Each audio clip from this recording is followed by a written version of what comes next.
Franchement, je vais être honnête avec vous. Moi, j'ai voulu soutenir Air Sénégal. Pas pour une histoire de prestige ou de prix, juste parce que, tu vois, c'est notre compagnie nationale. C'est une question de fierté. Se dire, je rentre au pays avec notre drapeau sur l'avion. Super. Mais la réalité, c'est que j'ai vite déchanté.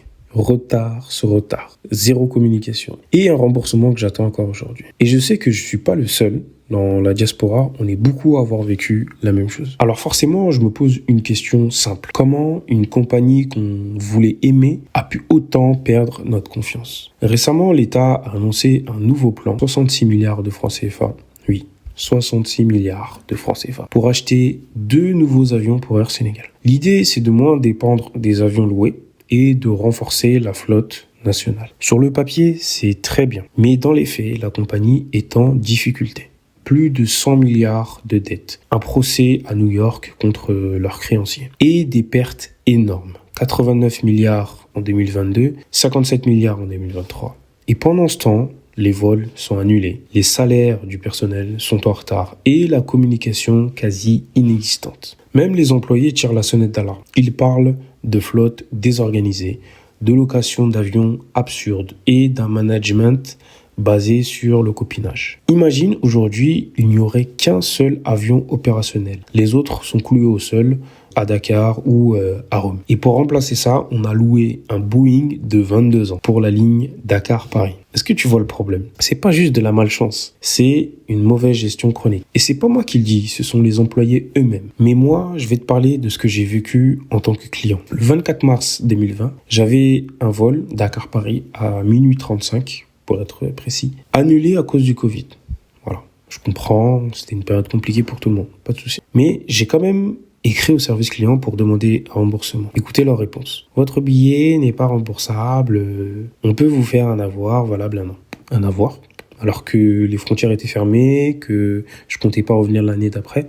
Ça ne servait à rien. Je leur ai rappelé la loi, la convention de Varsovie et les obligations de remboursement. Et depuis, silence radio. Aucune réponse. Et 4 ans plus tard, toujours rien. Et récemment, ce sont d'autres passagers qui ont vécu beaucoup plus pire que moi. Le 10 août 2025, le vol Paris-Dakar devait partir à 9h45. Il a finalement décollé 2 jours plus tard à 4h du matin. 2 jours de galère. Pas d'eau, pas de nourriture, des enfants traumatisés, des malaises et zéro communication. Il y a même un passager qui a crié « Vous nous traitez comme des animaux ». Et Air Sénégal, silence. Ou alors ADP qu'on accuse. Bref, tout le monde se renvoie la balle. Et moi, c'est ça qui me dérange le plus. Pas seulement que les vols soient en retard, mais qu'on nous prenne pour des gens sans mémoire. La diaspora, on envoie des milliards chaque année. On investit, on soutient, on fait vivre des familles. Mais quand on prend l'avion du pays, on est traité comme si on devait juste comprendre.